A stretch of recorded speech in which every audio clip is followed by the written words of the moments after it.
Hello दोस्तों, स्वागत है आपका हमारे इस यूट्यूब चैनल पर। आज हम करने वाले हैं क्लास 8th मैथमेटिक्स का 5वां चैप्टर, जिसका नाम है वर्ग और वर्गमूल। इस वीडियो में हम केवल कॉन्सेप्ट के बारे में बात करेंगे। अगली वीडियो में हम प्रश्नावली एक्सरसाइज स्टार्ट करेंगे। तो सबसे पहले देखते हैं कि वर्ग क्या होता है। ठीक है, वर्ग होता है किसी भी संख्या का वर्ग। जब हम कहते हैं तो वर्ग का अर्थ है किसी भी संख्या को अगर हम उसी संख्या से गुणा करें, उसके बाद जो हमें संख्या प्राप्त होती है वह उस संख्या का वर्ग कहलाती है। मान लेते हैं, हम पहले आसान से शुरू करते हैं। हमने एक संख्या ली 2, तो 2 का वर्ग अगर हमें निकालना है तो हमें 2 को 2 से गुणा करना है। उसके बाद जो हमें संख्या मिली, क्या मिली? 4। तो ये क्या है? 2 का वर्ग। ऐसे ही हम अगर 5 का देखें तो 5 का हमें वर्ग निकालना है, तो 5 को हमें 5 से गुणा करने पर जो संख्या मिलेगी यानी कि 25, तो 25 है 5 का वर्ग। तो वर्ग की परिभाषा आप ये समझ सकते हैं कि किसी संख्या को 2 बार गुणा करने से, यानी ठीक है, एक संख्या को उसी संख्या से गुणा करने पर जो संख्या हमें प्राप्त होती है वह उस संख्या का वर्ग है। 2 को 2 से गुणा किया तो 4 मिला, 5 को 5 से गुणा किया तो 25 मिला। ऐसे ही आप कोई भी संख्या ले सकते हैं। आप 12 का ले सकते हैं 12, तो 12 को 12 से गुणा करेंगे तो हमें मिलेगा यहाँ पे 144। तो 144 क्या है? 12 यानी कि 12 का वर्ग है। ठीक है, तो ये था वर्ग का कॉन्सेप्ट। ठीक है, ऐसे ही आपको क्या करना है, 1 से लेके 20 तक आपको वर्ग याद कर लेने हैं। ठीक है, वर्ग आप ऐसे निकाल सकते हैं। 1 का वर्ग, 1 को 1 से गुणा किया तो 1 मिला, 2 को 2 से गुणा किया तो 4, 3 को 3 से 9। इस प्रकार से 4 का 5 का सीधे, 4 का 16, 5 का 25, 6 का 36, 7 का 49, 8 का 64, 9 का 81। ऐसे करके आप 20 तक इसमें लिखे गए हैं। वैसे आपकी किताब में भी हैं, तो आप इसको अच्छे से नोट करके इनको याद कर लें, क्योंकि 20 तक याद करेंगे तो आपको आगे कैलकुलेशन में आसानी होगी, आपका जो है स्पीड बढ़ेगी इससे। ठीक है, अब हम देखते हैं वर्ग संख्याओं के कुछ गुणधर्म, उनकी कुछ प्रॉपर्टीज के बारे में। पूर्ण वर्ग संख्याओं का पहला गुण जो है वो है, कोई संख्या यदि 0, 1, 4, 5, 9 पर समाप्त होती है तो वह पूर्ण वर्ग संख्या हो सकती है। ठीक है, हो सकती है, निश्चित रूप से नहीं, लेकिन हो सकती है। परंतु अगर 2, 3, 7 और 8 पर किसी में से एक पर समाप्त होती है तो वह निश्चित रूप से पूर्ण वर्ग संख्या नहीं होगी। कैसे नहीं होगी? कोई भी संख्या है हमारे पास, उसका जो अंतिम सब वो होता है अक्षर, अंतिम संख्या होती है, वो या क्या हो सकती है? या 0 हो सकता है, या 1 हो सकता है, या 2 हो सकता है, या 3, या 4, या 5, या 6, या 7, या 8, या फिर 9।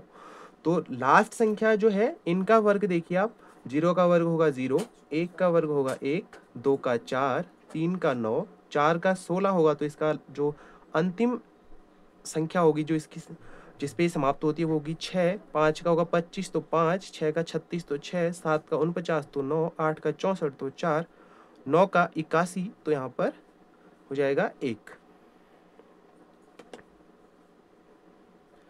ठीक है, तो इनमें से कोई भी संख्या जो है 2, 3, 7 और 8 पर किसी पर समाप्त नहीं होती है। तो अगर जिनके लास्ट में 2, 3, 7 या 8 होगी तो वो पूर्ण वर्ग संख्या नहीं होगी। ठीक है, तो ये हो गया इसका पहला गुण। अगला गुण है कि हम इकाई के अंक को देख के कैसे बता सकते हैं कि संख्या क्या हो सकती है। अगर इकाई का अंक 0 है तो जो संख्या है जिसका वो वर्ग है तो उसका भी इकाई का अंक 0 हो सकता है। जैसे कि मान लीजिए एक संख्या है 100, तो ये किस संख्या का वर्ग होगा? जिसका इकाई का अंक 0 होगा। तो ये किसका वर्ग है? वैसे 10 का वर्ग है। ठीक है, 100। तो ऐसे ही अगर इकाई का अंक 1 है तो संख्या हो सकती है 1 या 9। ठीक है, जो ये संख्या होगी उसका इकाई का अंक भी 1 या 9 हो सकता है। अगला है, अगर इकाई का अंक 4 है तो वो किसका वर्ग हो सकती है? या फिर 2 का हो सकती है। 4 और 6 का तो नहीं हो सकता, केवल 2 का ही हो सकती है। अगर इकाई का अंक 5 है तो इसका भी इकाई का अंक 5 होगा, और इसका 6 है तो इसका इकाई का अंक क्या हो सकता है? या तो 4 हो सकता है या फिर 6 हो सकता है। 9 है तो 9 होने में क्या हो सकता है? इकाई का अंक 3 हो सकता है, केवल 3 और 7 हो सकता है। क्योंकि 7 का पता है आपको 49 होता है, 3 का 9 होता है, तो 3 और 7 हो सकते हैं। तो अगर हमें कोई संख्या दी हुई है 625, तो इसका लास्ट में जो अंक है वो क्या है 5, तो किसका वर्ग हो सकती है ऐसी संख्या जिसका इकाई का अंक 5 हो, ठीक है। तो ये किसका वर्ग है, 25 का वर्ग है। अब ऐसे ही 500 है, तो 500 वैसे क्या है पूर्ण वर्ग संख्या नहीं है, लेकिन क्या है अगर होने का चांस, अगर हम केवल इस गुण को देखें तो हो सकता है, लेकिन ऐसा नहीं है। क्या है, पूर्ण वर्ग संख्या 500 नहीं है। अब हम देखते हैं अगला गुण। अगला गुण है संख्या के शून्यों के आधार पर वर्गों में शून्यों की संख्या बताना, ठीक है। अगर हमें एक संख्या दी है, मान लीजिए पहले हम 10 से शुरू करते हैं, ठीक है। तो 10 का वर्ग कितना होता है 100। तो संख्या में तो हमारे पास एक जीरो था, लेकिन जो इसका वर्ग है वहां पे हमें क्या मिला है, 2 जीरो मिले हैं।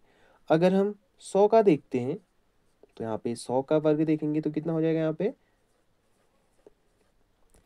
10,000 यहाँ पर इसका वर्ग होता है, तो यहाँ 4 हो गए।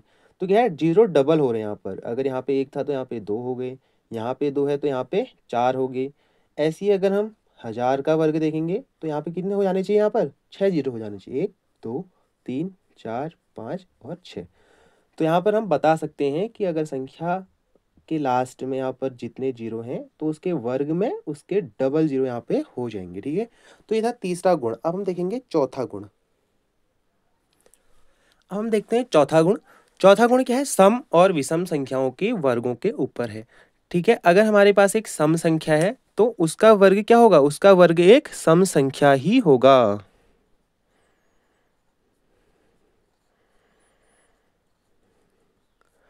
और अगर एक विषम संख्या का वर्ग बताना है तो वो एक विषम संख्या ही निकल के आएगी, विषम संख्या ही होगी, सम संख्या ही होगी और विषम संख्या ही होगी। जैसे अगर हम सम संख्या ले लेते हैं, 24 का लेंगे अगर हम, तो और 26 का ले लेते हैं, सम संख्या है। तो 24 के वर्ग में लास्ट में क्या शब्द आएगा, क्या वो आएगा, संख्या आएगी, 4 का वर्ग 16 तो 6 आएगी, 6 भी एक सम संख्या है। 26 का देखेंगे तो 26 का वर्ग करेंगे तो 6 का जो इसका है लास्ट संख्या है तो 6 का होगा 36 और लास्ट में आएगा, इसका भी 6 आने वाला है। 22 का देखेंगे तो लास्ट में आएगा 4। तो जिन भी संख्याओं के लास्ट में 2 0 2 4 6 और इस प्रकार से आता है वो क्या होती हैं, सम संख्याएं होती हैं। और विषम संख्या है तो इसका विषम संख्या का वर्ग भी एक विषम संख्या होगा। जैसे 1 का वर्ग 1 ही होता है विषम संख्या, तो विषम संख्या का वर्ग 1, 3 का 9, 5 का 25, 7 का 49। तो ये सब क्या है, विषम संख्याओं का वर्ग विषम संख्या। तो ये था चौथा गुण। अब हम देखते हैं अगला। अगला है दो क्रमागत, ठीक है, दो क्रमागत वर्ग संख्याओं के बीच कितनी संख्याएं हो सकती हैं, ठीक है। तो क्रमागत हम मान लेते हैं पहले 25 और 26, तो ये क्या है, क्रमागत संख्याएं हैं। तो इनके बीच में तो ये किस प्रकार से हैं, अगर हम 25 को n मान लेते हैं और 26 को n+1 कर लेते हैं, ठीक है। तो ये दो संख्याएं हैं, ऐसा इसलिए लिखा है ताकि हम सभी संख्याओं को इससे समझ सकते हैं, ठीक है। कोई भी संख्या है उससे एक जोड़ेंगे तो दो क्रमागत संख्याएं बन जाएंगी। तो जो इनका वर्ग होगा उन दोनों का, इसके बीच कितनी संख्याएं होंगी, तो ठीक है, तो वो कितनी होंगी 2n के बराबर, ठीक है, 2n के बराबर। यानी कि यहाँ पे n कितना है 25, तो यहाँ पे हो जाएगा 2 गुणा n यानी कि 25, तो इनके बीच संख्याएं हो जाएंगी 50, ठीक है। ऐसे ही 6 और 7 का देखेंगे तो यहाँ पे n क्या है, जो छोटा वाला है, ठीक है। तो n है 6, तो ये जाएगा 2n, तो ये जाएगा 2 गुणा 6, तो ये जाएगा कितना 12 हो जाएगा यहाँ पर, ठीक है। तो ये है पांचवी इसकी प्रॉपर्टी। अब हम देखते हैं अगली। अगला गुण है विषम संख्याओं के जोड़ के रूप में लिखना। यानी कि हम किसी भी संख्या जो पूर्ण वर्ग संख्या है उसे विषम संख्याओं के जोड़ के रूप में लिख सकते हैं, ठीक है। किसी भी संख्या को हम विषम संख्याओं के जोड़ के रूप में लिख सकते हैं जो पूर्ण वर्ग हो। तो शुरू करते हैं हम 1 से। तो 1 तो हमारे पास एक ही है। उसके बाद पूर्ण वर्ग संख्या क्या होती है, एक के बाद 4 होती है। तो 4 को कैसे लिख सकते हैं हम, 1 और धन 3, ठीक है। ये क्या है, सब विषम संख्याएं हैं।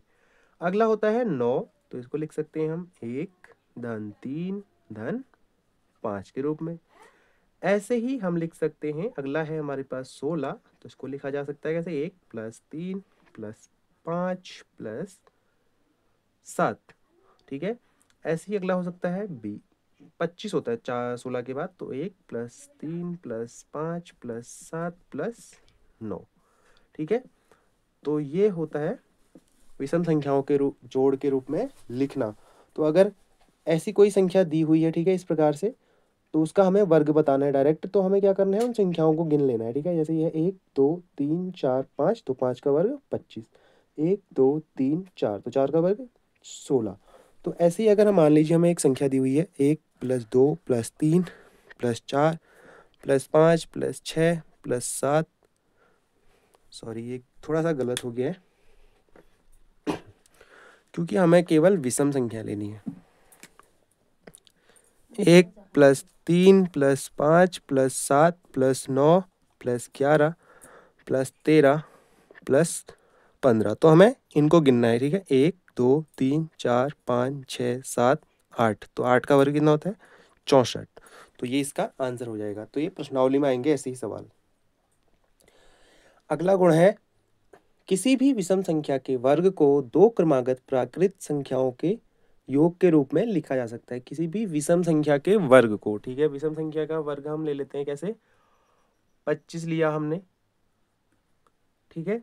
तो इसको, ये क्या है, एक विषम संख्या का वर्ग है। तो इसको हम दो क्रमागत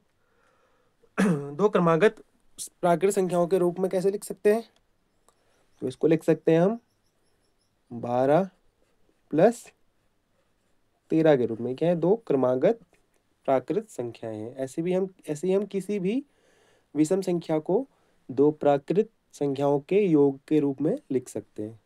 अब हम देखेंगे नेक्स्ट। अगला गुण है, दो क्रमागत सम या विषम संख्याओं का गुणनफल हम कैसे लिख सकते हैं। तो इसका जो इसमें जो सूत्र लगता है वो लगता है a प्लस बी और a माइनस बी वाला। तो इसका मान होता है a square minus B square. तो हमें इसको याद रखना है, ठीक है। तो क्रमागत हमने सम या विषम दो संख्या ले लेनी है, तो हम क्रमागत दो विषम संख्याएं लेते हैं, तो 11 और 13। तो हमें इसका अगर 11 और 13 का गुणनफल निकालना है तो कैसे निकालेंगे, तो 11 को हम कैसे लिख सकते हैं, 11 को लिख सकते हैं हम 12 माइनस 1, और 13 को लिख सकते हैं हम 12 प्लस 1, ठीक है। तो यहाँ पे है ए, ये वाला है, इसमें जैसे ये वाला है सूत्र वैसा ही इस फॉर्म में आ गया इस रूप में। तो ये हो जाएगा 12 का वर्ग माइनस 1 का वर्ग, तो 12 का 144, 1 का 1, तो हो जाएगा 143, ठीक है। तो इस वीडियो में इतना ही था। अगली वीडियो में हम प्रश्नावली करेंगे। अगर आपको ये वीडियो पसंद आई हो तो चैनल को सब्सक्राइब करें और अपने दोस्तों तक इसको शेयर करें और लाइक ज़रूर से कर लें। इस वीडियो में थोड़ा जो है मेरा मार्कर की इंक थोड़ा सा फिनिश हो गई थी, तो उस वजह से थोड़ा सा इसमें जो है डार्कनेस थोड़ा सा कम आई है। तो अगली वीडियो में हम इस पर ध्यान रखेंगे। तो चैनल को ध्यान से सब्सक्राइब कर लें। धन्यवाद।